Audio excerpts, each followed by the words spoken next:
So happy অন এমনি তোমাদের থার্ড সেমিস্টার বাংলা অনার্স এবং জেনারেল পেপারের সাজেশনস দিয়ে দেবো। মানে যাদের third semester calculator series CCFA DSC 3 আছে বা সিসি 3 আছে, এবং যাদের এমডিসি 3 আছে, তোমরা দুজনেই কিন্তু সাজেশনটা ফলো করতে পারো। এবং তোমাদের কিন্তু এবারে সিলেবাসটা অত্যন্ত বড়। অ্যান্ড অনেকে বলছে দাদা আমাদের তো ভুলে গেছো থার্ড সেমিস্টার জেনারেলদের। সেটা না, অ্যাকচুয়ালি হচ্ছে কি যে তোমরা যারা নোটস কিনেছো বাংলারই, দেখবে প্রত্যেক কটা প্রশ্নের সাইড বাই সাইড সাল লেখা আছে যে ওই প্রশ্নটা কোন বছর কতবার এসছে। আহ, তো ওগুলো করতে প্রচুর টাইম লাগে। মানে তোমাদের এই এই একটা পেপার বানাতেই আমার হচ্ছে কি যে প্রায় 15 থেকে 20 দিন মতো সময় লেগে গেছে। তো সেগুলো ইউটিউবে পোস্ট করার পরে সঙ্গে সঙ্গে তোমরা সবাই জানো সে কপি হয়ে যায়। তো ওই জন্য পোস্ট করতে ইচ্ছা করে না। এনিওয়েজ, তো যারা নোটস কিনতে চাও অনার্স কিংবা জেনারেলের বাংলা, তোমরা এই দুটো নাম্বারে টেক্সট বা হোয়াটসঅ্যাপ করতে পারো, নোটস পেয়ে যাবে। অ্যান্ড নোটসের দাম অত্যন্ত কম নিই আমি অ্যাকচুয়ালি। তো চলো সিলেবাসটা প্রথমে দেখে নিই। এটা তোমাদের সিলেবাস। সো প্রথমে সিলেবাসটা হচ্ছে বাংলা সাহিত্য ইতিহাস আধুনিক যুগ। সো তোমাদের সিলেবাসটা অত্যন্ত বড়, অনেক বড় অ্যাকচুয়ালি। মডিউল অনেক গদ্য ও প্রবন্ধ রয়েছে। সো এই গদ্য প্রবন্ধ সেকশানে টোটাল 12 জন রয়েছে। সো 12 জনের গদ্য মানে 12টা প্রশ্ন, 12 জনের প্রবন্ধ মানে 12টা প্রশ্ন। টোটাল এখানটাই তো মোটামুটি তোমাদের 24টা প্রশ্ন হয়ে যায়। ঠিক আছে। সো বাট আমি যতটা পসিবল অ্যাকচুয়ালি কম করার চেষ্টা করেছি। নেক্সট মডিউল 2-তে দেখো, মডিউল 2-তে তোমাদের কাব্য কবিতা নাটক আছে। এটা তো আরও ভয়ঙ্কর সিলেবাস, মানে 3টে সেকশন আছে। সো এই এই এই কয়ের দাগে যারা রয়েছে তাদের হচ্ছে কি যে কাব্য কবিতা পড়তে হবে, এবং ক্ষয়ের দাগে যারা হচ্ছে নাটক পড়তে হবে। তো দেখো কয়ের দাগে হচ্ছে কি যে 10 জন রয়েছে, তাহলে 10 জনের কাব্য প্লাস 10 জনের কবিতা, মানে এখানটায় বলতে গেলে 20টা প্রশ্ন। এবং নাটক, নাটক দেখো হচ্ছে কি যে 6 জন রয়েছে, মানে 20 আর 6 26টা। মডিউল 2-তে প্রায় 26টা প্রশ্ন হয় যদি ঠিকঠাকভাবে যদি করো।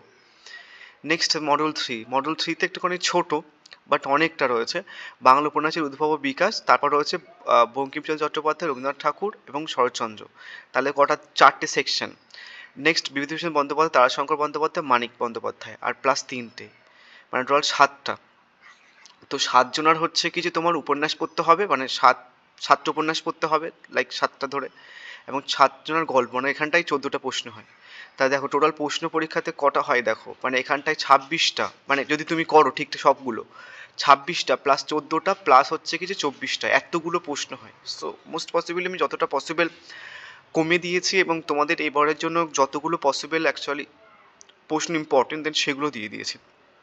কার যদি মনে হয় দাদা প্রশ্নগুলো অনেক রেখেছো বা সমস্ত প্রশ্ন দিয়ে দিয়েছো বা কিছু, আমাকে কেমন করে জানাতে পারো, আমি সাজেশন ভিডিও পোস্ট করবো না বাংলার। যারা নোটস করেন এমনি কিনে নেবে। সো মডিউল 1 থেকে দেখে নাও। অ্যান্ড যারা ভাবছো যে একদম কম পড়বে, এবং যারা টেক্সট করে বলে ভেবে রেখেছো বা টেক্সট করছো যে দাদা অনেকগুলো প্রশ্ন আছে, তোমরা জাস্ট পরীক্ষাতে এই প্রশ্নটা পড়েছো। ঠিক আছে। অ্যান্ড যারা এমডিসি রয়েছো, অনার্সদের তো আগে পরীক্ষা হয়ে যাবে, অনার্সদের সবগুলো প্রশ্নই করতে হবে এখান থেকে যদি সব কটা প্রশ্ন কমন পেতে চাও। অ্যান্ড এই যে প্রশ্নগুলো আমি রেখেছি, এই প্রশ্নগুলোর বাইরে কোনো প্রশ্ন হবে না, মানে প্রশ্ন আসবে না। এই প্রশ্নগুলোর মধ্যে তোমরা কমন পেয়ে যাবে সব কটা প্রশ্ন। টোটাল অনার্সদের 4টে প্রশ্ন আসবে, এই অনার্সদের দুটো 15 মার্কস প্লাস দুটো 5 মার্কস, 4টে প্রশ্ন।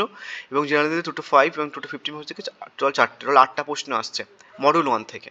আমি টোটাল 9টা প্রশ্ন রেখেছি, 9টা কি 10টা প্রশ্ন রেখেছি মডিউল 1 থেকে। ঠিক আছে, যেহেতু দুজনেরই একই সিলেবাস। সো প্রথম প্রশ্ন, বাংলা সাহিত্য গদ্য সাহিত্যের বিকাশে ফোর্ট উইলিয়াম কলেজের অবদান আলোচনা করো। বা বলতে পারে বাংলা গদ্যের বিকাশে শ্রীরামপুর মিশন ও ফোর্ট উইলিয়াম কলেজের অবদান। বা বলতে পারে যে বাংলা গদ্যের বিকাশে ফোর্ট উইলিয়াম কলেজের মৃত্যুঞ্জয় বিদ্যালঙ্করের অবদান আলোচনা করো। বা বলতে পারে যে বাংলা সাহিত্যের বিকাশে ফোর্ট উইলিয়াম কলেজের অবদান আলোচনা করো। এবং বলতে পারে যে ফোর্ট উইলিয়াম কলেজের লেখক গোষ্ঠীর অন্যতম প্রধান দুজন লেখকের হলেন উইলিয়াম কেরি, মৃত্যুঞ্জয়। বাংলা গদ্যের উদ্ভব বিকাশে দুজনের লেখকের অবদান কতখানি তা আলোচনা করো। অ্যান্ড স্ক্রিনশট মেরে চলে যেও না, আমি কিছু কথা বলতে পারি হয়তো মাঝখানে। পরের প্রশ্ন হচ্ছে কি, প্রাবন্ধিক রবীন্দ্রনাথ ঠাকুরের সংক্ষিপ্ত পরিচয় নিজের ভাষায় লেখো। যারা নোটস কিন্তু দেখবে আমি প্রত্যেক কটা ইয়ার লিখে দিয়েছি, এটা কত সালে এসছে, এটা কত সালে এসছে। নেক্সট হচ্ছে কি যে বাংলা গদ্য বিকাশ সাহিত্যের বিকাশে অক্ষয় কুমার দত্তের ভূমিকা সংক্ষিপ্ত মূল্যায়ন করো। বা বলতে পারে বাংলার গদ্য বিকাশে অক্ষয় কুমার দত্তের ভূমিকা সংক্ষেপে আলোচনা করো। নেক্সট 4 প্রশ্ন, বাংলা সাহিত্যের ইতিহাসে হুতুম প্যাঁচার নকশার গুরুত্ব নির্দেশ করো। বা বলতে পারে বাংলা সাহিত্যের বিকাশে হুতুম প্যাঁচার নকশার গুরুত্ব নির্দেশ করো। একই প্রশ্ন, হুতুম প্যাঁচার নকশার বইটির গুরুত্ব বিচার করো, এবং হুতুম প্যাঁচার নকশা যে লিখেছে তার ব্যাপারে কিন্তু জেনে রাখো। নেক্সট 5 নম্বর হচ্ছে কি যে বাংলার গদ্য বিকাশে রাজা রামমোহন রায়ের অবদান আলোচনা করো। নেক্সট 6 নম্বর হচ্ছে কি যে বাংলার প্রবন্ধ সাহিত্যে বঙ্কিমচন্দ্র চট্টোপাধ্যায়ের ভূমিকা বিচার করো। বা বলতে পারে বাংলার প্রবন্ধ সাহিত্যের ধারায় বঙ্কিমচন্দ্র চট্টোপাধ্যায়ের ভূমিকা বিচার করো। বা বলতে পারে যে বঙ্কিমচন্দ্র চট্টোপাধ্যায়ের কমলাকান্ত দপ্তর এর বৈশিষ্ট্য পরিচয় দাও। বা বলতে পারে প্রাবন্ধিক বঙ্কিমচন্দ্রের কৃতিত্ব সংক্ষেপিত পরিচয় দাও। বোঝা গেছে? নেক্সট 7 নম্বর বাংলা সাহিত্যের ইতিহাসে আলালের ঘরের দুলাল এর গুরুত্ব নির্দেশ করো। বা বলতে পারে যে ইতিহাসে আলালের ঘরের দুলাল গ্রন্থটির গুরুত্ব কোথায় তা আলোচনা করো। নেক্সট 8 নম্বরের প্রশ্ন বাংলা সাহিত্যের বিকাশে ঈশ্বরচন্দ্র বিদ্যাসাগর অবদান আলোচনা করো। ঠিক আছে?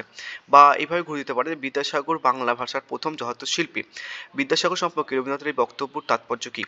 নেক্সট হচ্ছে কিছু প্রাবন্ধিক প্রমোদ চৌধুরীর সংক্ষিপ্ত মূল্যায়ন করো।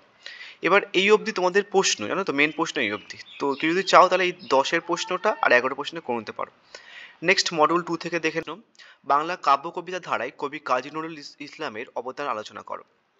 বা বলতে পারো কবি কৃতিত্ব সম্পর্কে আলোচনা করো।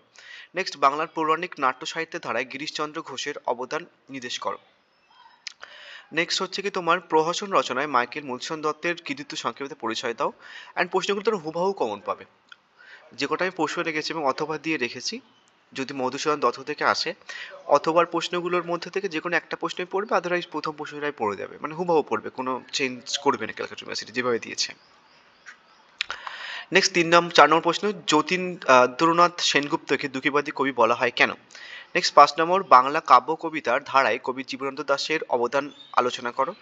নেক্সট হচ্ছে কি যে বাংলার নাট্য সাহিত্যের ধারায় বিজন ভট্টাচার্যের কৃতিত্ব বিশ্লেষণ করো। কিন্তু প্রশ্নটা অনেকভাবে আসতে পারে যে বাংলার নাট্য সাহিত্যে বিজন অবদান আলোচনা করো, বা গণনাট্য আন্দোলন ধারায় বিজন ভট্টাচার্যের অবদান কতখানি, বা আধুনিক বাংলা নাটকের ধারায় বিজন ভট্টাচার্যের নাট্য প্রতিভার পরিচয় দাও, এইভাবে দিতে পারে। নেক্সট ঈশ্বরচন্দ্র গুপ্তের কবি কৃতিত্ব নিরূপণ করো।